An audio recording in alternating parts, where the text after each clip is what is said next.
يا أيها الذين آمنوا اتقوا الله ولتنظر نفس ما قدمت لغد واتقوا الله। শুরুতেই আল্লাহ বলছেন, ইমানদাররা আমি আল্লাহরে ভয় করো। কারে ভয় করেন? আল্লাহরে ভয় করলে নেক আমল করা সহজ, গুনার কাজ ছেড়ে দেওয়া সহজ হয়ে যায়।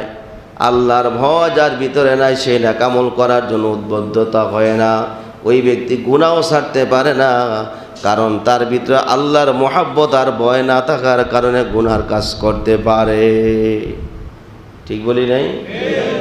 যারা চুরি করে ঘুষ খায়, সুদ খায়, তাদের সামনে যদি মনে হয় যে আল্লাহ দেখতেছে, আল্লাহ তো আমার সাথেই আছে, এই চিন্তা ফিকির করলে কি ওই লোকটা সুদ ঘুষ খেতে পারবে? জোরে কোন গুনাহের কাজ করতে পারবে? এই জন্য সর্বপ্রথম গুনার কাজ ছেড়ে দেওয়ার জন্য সবচেয়ে বড় অ্যান্টিবায়োটিক হলো আল্লাহকে ভয় করা। কারে ভয় করা? আল্লাহর ভয় আর মুহাব্বতের মধ্যে রয়েছে কামিয়াব। ইরি আল্লাহর গোলাম, আল্লাহর ভয় আল্লাহর মুহাব্বত যদি তোমার অন্তরে থাকি, তাহলে তোমার কাজ গুনার কাজ ছেড়ে দেওয়া সহজ। নেক আমল করার জন্য তোমার ভিতরে আল্লাহর মুহাব্বতের মারা জুসের কারণে নেক আমল করা সহজ হয়ে যায়। বিশ্বাস যদি না হয়, যখন মসজিদের মিনার থেকে আল্লাহু আকবার নামে আওয়াজ শুরু হয়ে যায়, তখন তোমার যারা আল্লাহকে মুহাব্বত করে, আল্লাহর আযাবকে যারা ভয় পায়, তারা দেখবেন মসজিদে না যাওয়া পর্যন্ত তাদের অন্তরের মধ্যে জ্বালা নিবারণ হয় না। ঠিক কিনা? জোরে কও। বুঝতে হবে এটা মুমিনের লক্ষণ। কার লক্ষণ? মুমিনের লক্ষণ। আর যার মধ্যে নাই সে মুমিন হতে বুঝতে হবে তার মধ্যে আল্লাহর মুহাব্বতও আছে, ভয়ও আছে। আল্লাহ এই কথাটাকেই বলছেন, ইয়া আইয়ুহাল্লাযীনা আমানুত্তাকুল্লাহ, ঈমানদাররা, বিশ্বাসীরা আমারে ভয় করো। শামসুল হক ফরিদপুর রহমাতুল্লাহি আলাইহি ইয়া আইয়ুহাল্লাযীনা আমানুত্তাকুল্লাহর বিশ্লেষণ করছেন, ইয়া আইয়ুহাল্লাযীনা আমানুত্তাকুল্লাহ, ও আল্লাহর পাগলেরা। জোরে কোন কার পাগল? আমরা কার পাগল? সবাই ঠিক জবান দাও, মনের থেকে বলছেন তো? জবান দিয়া খালি বললে হবে না, অন্তর দিয়া বলা লাগবে আমরা কার পাগল। আল্লাহর পাগল হওয়ার চাই। আল্লাহর পাগল যে হতে পারবি, তার দুনিয়া সফলতা, পরকালে সফলতা। কারণ আল্লাহর ভয়, আল্লাহর মুহাব্বত, আল্লাহর জন্য পাগল হলেই তার সফলতার জন্য আল্লাহ তার রাস্তা খুলে দেয়। সুবহানাল্লাহ কোন। কারণ পৃথিবীর সব মানুষ পাগলের দল। এখন আপনি কইতে পারেন কোন কি মানুষটি সব পাগল নি? আমি জানি পৃথিবীর সব মানুষ পাগল। কেউ পাগল ছাড়া নয়, কেউ সম্পদের পাগল, কেউ ক্ষমতার পাগল, কেউ সম্মানের পাগল, কেউ সুন্দর নারীর পাগল, কেউ টাকা পয়সার পাগল। ঠিক কিনা? জোরে কন।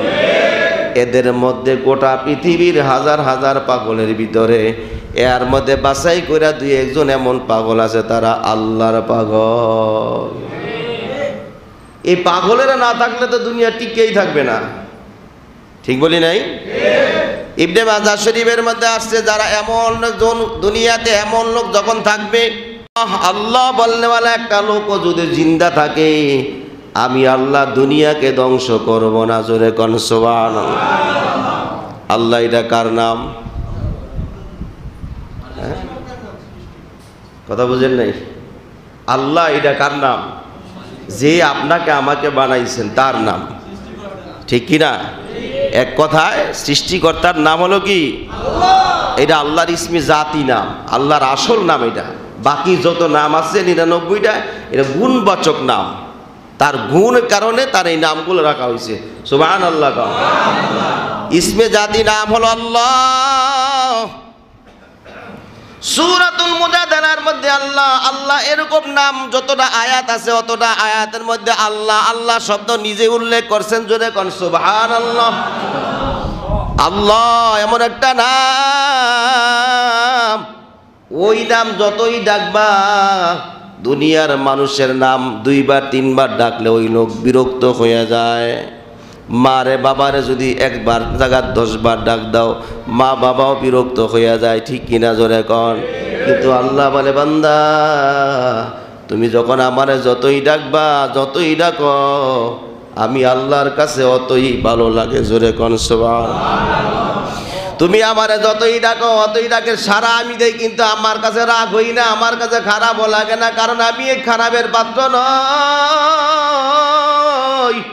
তুমি যখন আমার একবার আল্লাহ বলে ডাক দাও আমি আল্লাহ একবার নয় 100 বার, মতান্তরে কম কইরা হলো 10 বার দেই, জোরে কোন সুবহানাল্লাহ। যতই ডাকবা অতই আমি ডাকের জবাব দেব, যতই ডাকবা আমি আল্লাহ অতই তোমারে জবাব দেব। আমি আল্লাহ তোমার ডাক শোনার জন্য সব সময় অপেক্ষায় থাকি, জোরে কোন সুবহানাল্লাহ। আল্লাযীনা ইয়াযকুরুনাল্লাহ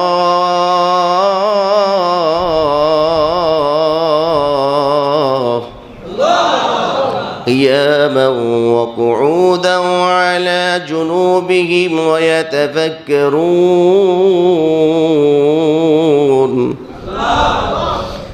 الذين يذكرون الله قياما وقعودا وعلى جنوبهم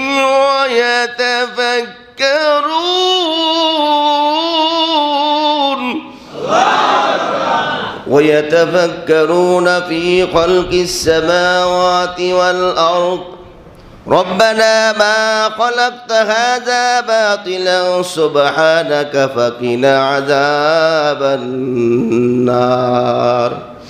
আল্লাহ জানা দিনের দুনিয়ার জন্য বুদ্ধিমান ওই ব্যক্তি যে আমাকে দাঁড়ানো অবস্থায়, বসা অবস্থায়, শোয়া অবস্থায় আমার ডাকে, অর্থাৎ সর্বহালাতে আমারে স্মরণ করে, সুবহানাল্লাহ। আর চিন্তা করে কি আসমান বানাইলো, জমিন কে বানাইলো, গোটা সব কিছু কে বানাইছে, সব কিছু চিন্তা ফিকির করার পর কারে পাই? আরো জোরে কোন فأينما تولوا فثم وجه الله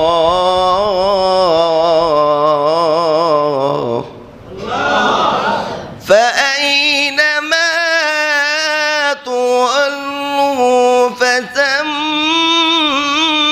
وجه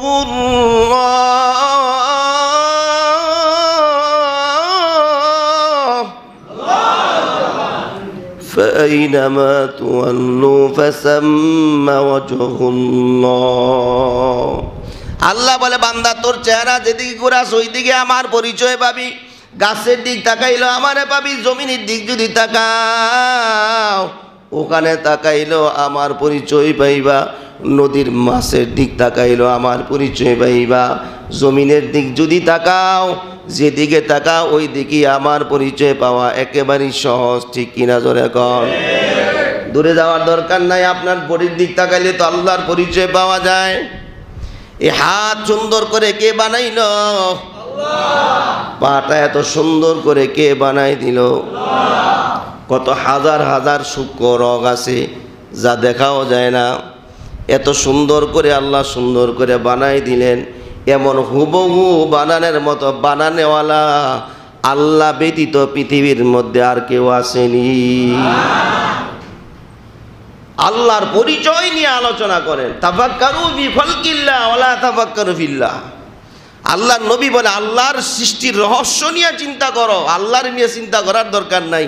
কে জমিন বানাইলো, কে আকাশ চন্দ্র সূর্য যা কিছু দেখতেছি সব কে বানাইলো, কে দিল, এই সকল চিন্তা করে যারে পাইবা এই পাওয়ার নাম হলো সফলতা, জোরে কোন সুবহানাল্লাহ। মালিকের পরিচয় লাভ করো, আর পরিচয় লাভ করেই মালিকের গোলামিয়তের মধ্যে লিপ্ত হয়ে যাও। মালিকের গোলামের জিনজির যখন তোমার গলায় লাগাইবা তুমি সবচেয়ে দামি মানুষ হইবা, জোরে কোন সুবহানাল্লাহ। খাসার মধ্যে যেই পাখি থাকে, পাখি তো বহু আছে, মাথার উপর দিয়ে উড়ে যায়, দাম আছে কোনো? 1 পয়সারও দাম নাই, আছে? খাসার মধ্যে যেটা থাকে কথা কয় না, দাম নাই? ঘোড়া জঙ্গলায় গেলে দেখবেন ঘোড়ার অভাব নাই, এই ঘোড়ার কোনো মূল্য আসেনি। তো ঘোড়ার মধ্যে যখন মাথার মধ্যে যখন লাগাম লাগাই দেয় ওই ঘোড়ার কি দাম আছে না নাই? তো ঠিক তেমনি মানুষ তো বহু দেখতেছি আমরা, ওই মানুষের দাম নাই, যেই মানুষের দাম আছে ওই মানুষ, যেই মানুষের মধ্যে আল্লাহর গোলামিয়তের জিঞ্জির যার মধ্যে লাগানো হয়েছে ওই মানুষ আল্লাহর কাছে বড় দামি। জোরে কোন সুবহানাল্লাহ। গোলাম কার আমরা? বিশ্বাস হয়নি? মানেন তো নাকি? ওমা খলাকতুল জিন্না ওয়াল ইনসা ইল্লা লিয়াবুদুন, মা খলাকতুল জিন্না ওয়াল ইনসি বিকা জুজ ইবাদত নিস্তে মাকসুদ আযহা। আল্লাহ বলেন জিন জাতিকে এবং মানব জাতিকে বানানোর উদ্দেশ্য হলো আমার গোলামি করার জন্য। তাফসিরে জালালের মধ্যে আসছে ইল্লা লিয়াবুদুন, এর পরে আসছে আইয়ারিফুন, অর্থাৎ ইবাদতের মাধ্যমে আল্লাহর পরিচয় লাভ করো। জোরে কোন সুবহানাল্লাহ। যারা জুমার নামাজ পড়তে আছি সবাই বলেন কার জন্য, কার জন্য হইছি? নামাজ পড়তে গিয়া কার কথা মনে হয়? রোজা রাখলে কার কথা মনে হয়? যাকাত দিতে গিয়া কার কথা মনে হয়? হজ করতে গেলে কার কথা মনে হয়? অর্থাৎ ইবাদত ছাড়া আল্লাহর পরিচয় পাওয়া বড় কঠিন, ঠিক কিনা? ওরে আল্লাহর গোলাম নামাজ দাঁড়ায় যখন বলো আলহামদুলিল্লাহি রাব্বিল আলামিন, আল্লাহ বলে আমার বান্দা আমার প্রশংসা করলো। ওরে বান্দা প্রশংসা করার পর বলছে আর রহমান আর রহিম। আপনি বলছেন আল্লাহ আপনি রহমান, আপনি রহিম, আপনি দয়ালু, আপনি মায়ার সাগর। রহমান অর্থ দয়া, রহিম শব্দের অর্থ দয়া। এখানে রহমান আর রহিম কেন ব্যবহার করলেন? একই শব্দ দুই জায়গায় কেন ব্যবহার করলেন একসাথে? রহমান অর্থ দয়া, রহিম অর্থ দয়া, কিন্তু রহমান শব্দের অর্থ হলো দয়া। এটা সবার জন্য খাস করা হয় না, মানে অনির্দিষ্টভাবে। আমার হিন্দু বৌদ্ধ যারা আছে অর্থাৎ গোটা মাখলুকের প্রতি দয়া করা, এটা রহমানের পরিচয়। জোরে কোন সুবহানাল্লাহ। রহিম শব্দের অর্থ দয়া, কিন্তু এই দয়া সবার জন্য, এই দয়াটা সবার জন্য থাকবে না, কিছু মুলাক্কাস খাস করে স্পেশালভাবে থাকবে। জোরে কোন সুবহানাল্লাহ। এটা তাদের জন্য থাকবে যারা কিয়ামতের ময়দানে মানুষগুলা যখন জাহান্নামের ভয়ে পাগলের মতো দৌড়াবে, বলবে বাঁচাও। কি হবে আমার? জাহান্নামের ঘুরুম ঘুরুম আওয়াজে মানুষগুলা পাগলের মতো দৌড়াবে আর বলবে বাঁচাও, কি হবে আমার? আমারে বাঁচাও, আমারে বাঁচাও। কি হবে আমার? ভাই ভাইকে চিনবে না, বোন বোনকে চিনবে না, মা সন্তান চিনবে না, কেউ কাউকে চিনবে না। আল্লাহ বলেন ওই সময়ের ভিতরে যাদেরকে বিশেষ দয়া আমি করে জান্নাত দিব, এইটার নাম হলো রহিম। জোরে কোন সুবহানাল্লাহ।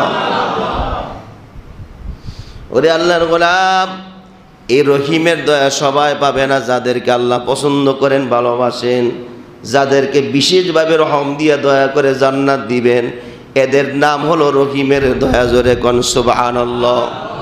আর দুনিয়ার জমিনে যারা রহমানের দয়া পাইতেছি, এই রহমানের দয়া পাই আমরা ব্যস্ত, মনে করি আল্লাহ আমাকে এত দয়া করছে, এই দয়া কইরা যেহেতু দুনিয়ায় পাঠাইলেন, আপনাকে আমাকে খাওয়ান পরান সব কিছু দেন, তাহলে মনে হয় আল্লাহ এই রহমান দিয়েই আমারে জান্নাত দিবে। ঠিক কিনা? জোরে কোন।